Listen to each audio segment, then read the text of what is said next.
My fiancée never wore her engagement ring to work. When I asked why, she said, "It's not professional, and I don't owe anyone my relationship status." I let it go. Until one of her coworkers sent me a group photo, captioned, "Office's favorite single girl." I didn't say a word. 3 days later, I made one move that blew everything up. She's been blowing up my phone ever since, begging me to please help her. I didn't notice it at first.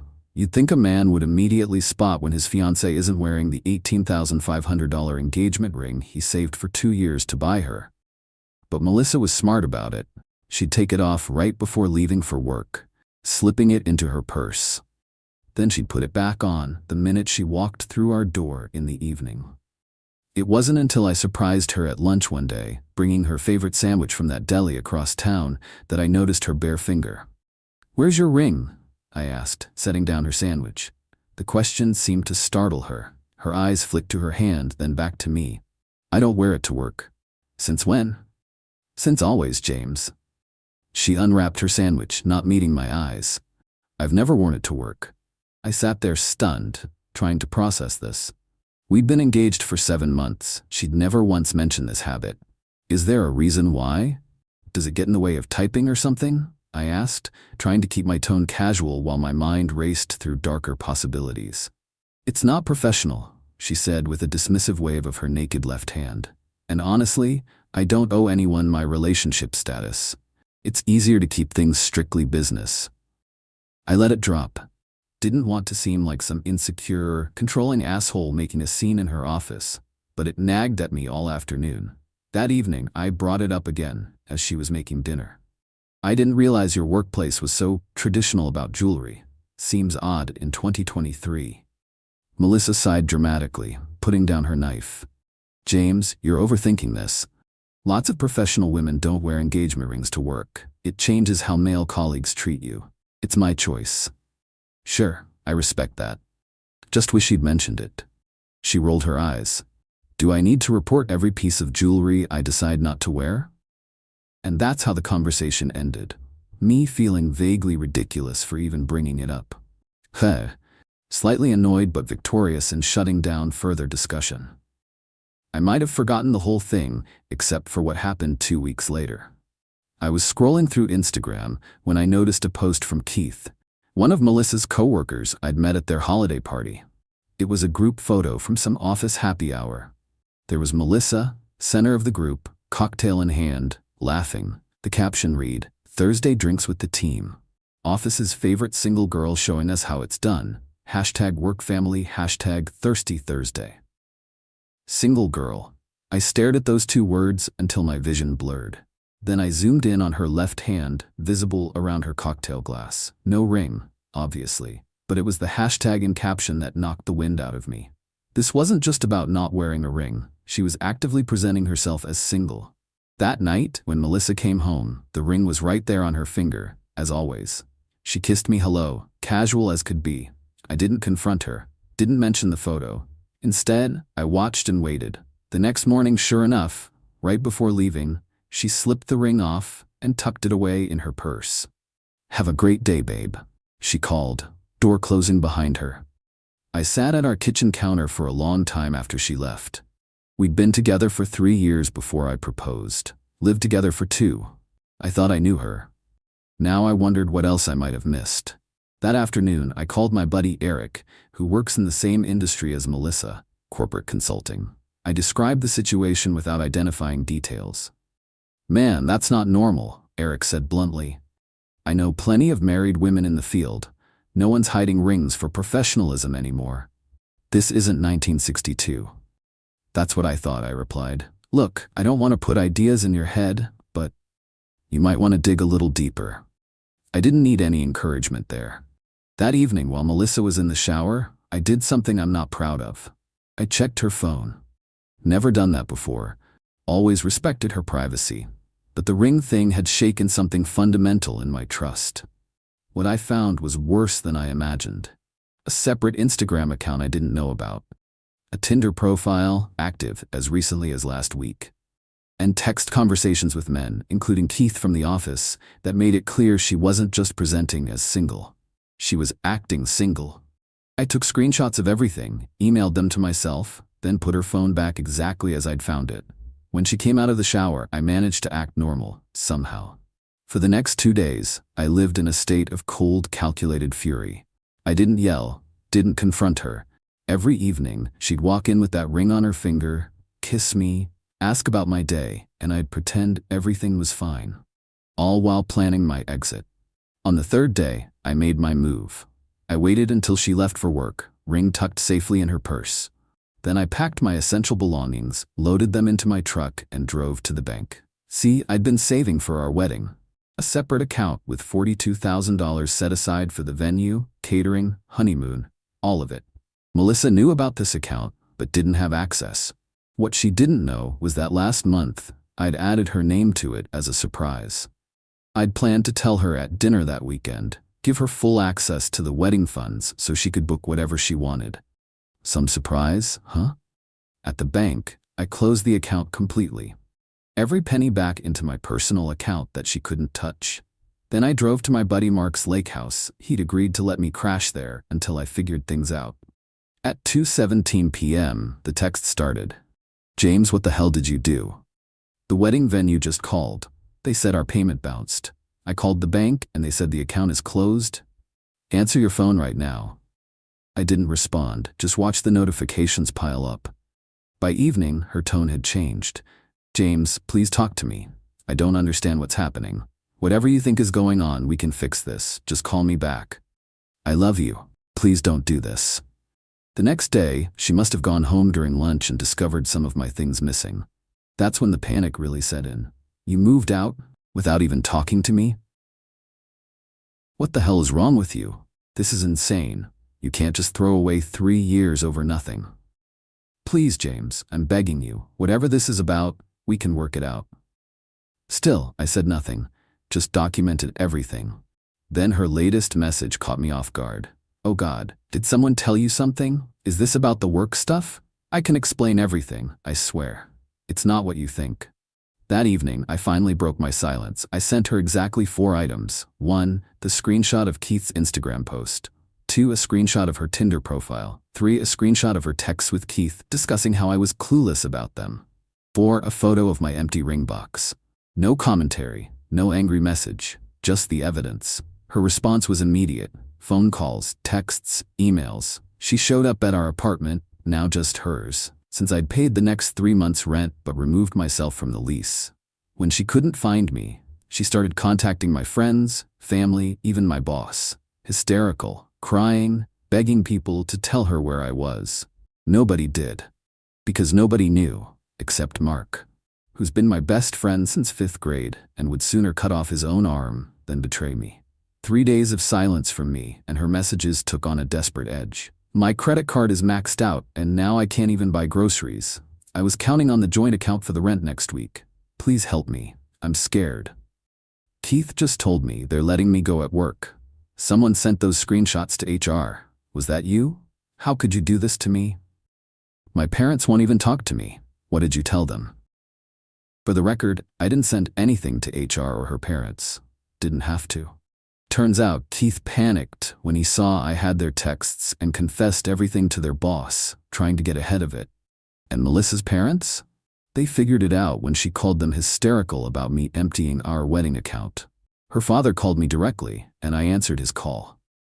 When he heard my side, including seeing the evidence, he just sighed deeply and said, "She's always been her own worst enemy. I'm sorry, son." It's been 2 weeks now. I've moved into a new apartment. Filed for a clean break? Thankfully, we weren't married yet, so it's just a matter of separating our few joint possessions. I kept the furniture I'd brought into the relationship. Let her keep the stuff we bought together. Fair is fair. The ring? Still in my truck's glove compartment. Part of me wants to sell it and recoup some losses. Another part wants to keep it as a reminder. Even people who look at you with tearful joy when accepting a proposal can be living a double life. Last night, I finally answered one of her calls. Not out of weakness or forgiveness, just to put an end to it. "What do you want, Melissa?" She was crying. "I need help, James. They're threatening eviction. My cards are all maxed out. I've got no one else to turn to." "You had me," I said quietly. A man who loved you enough to buy you a ring you didn't wear and save for a wedding you never intended to go through with. And you threw it away. Those are your choices, not mine. I made a terrible mistake, she sobbed. I was confused and stupid. We can fix this. There's no we anymore, Melissa. Figure it out yourself. I hung up and blocked her number. Then I poured myself 2 fingers of whiskey and finally felt something like peace settling in. The worst part of betrayal isn't the lies they tell you, it's the truth they reveal about themselves. Melissa showed me who she really was, not through her words, but through her actions, and I believed her. Sometimes the most powerful move you can make isn't a confrontation. It's simply walking away and closing the door behind you. Update 1 week later. I didn't expect this post to get so much attention. Thanks for all the messages of support and the awards. Several people asked for updates, so here's where things stand a week later. First, to answer the most common questions. Yes, I kept records of all the money I put into the apartment and wedding fund. No, she can't sue me for the wedding account. I checked with my lawyer before closing it. Yes, the ring is legally mine since the engagement was broken due to her infidelity. In my state, engagement rings are conditional gifts. After my last update, Melissa's attempts to contact me shifted to social media since I'd blocked her number. She's been telling a very different version of the story, claiming I financially abused her by stealing our wedding fund and leaving her without resources. A few mutual friends believed her at first until I privately showed them the evidence. The most surprising development came from Keith's wife. Yes, apparently he had one, I should say. She reached out to me on Facebook, thanking me for inadvertently exposing their affair. Turns out Keith had been feeding her and Melissa the same lines about being unhappy in his primary relationship. When everything blew up at their workplace, she found out about Melissa and several other women. She's filed for divorce and taken their kids to stay with her parents. As for Melissa's financial situation, I've heard through mutual friends that she's moved back in with her parents. Her father, who I always respected, called me again to apologize for the drama. Said he and his wife had enabled Melissa's behavior over the years and never held her accountable. Maybe this is the wake-up call she needs, he said. I appreciate his decency in a messy situation. I sold the ring yesterday, took a 30% loss on what I paid, but it's worth it to have that chapter closed. Used some of the money to book a solo trip to Montana next month. Always wanted to try fly fishing. My new apartment is coming together. Simple, clean, mine.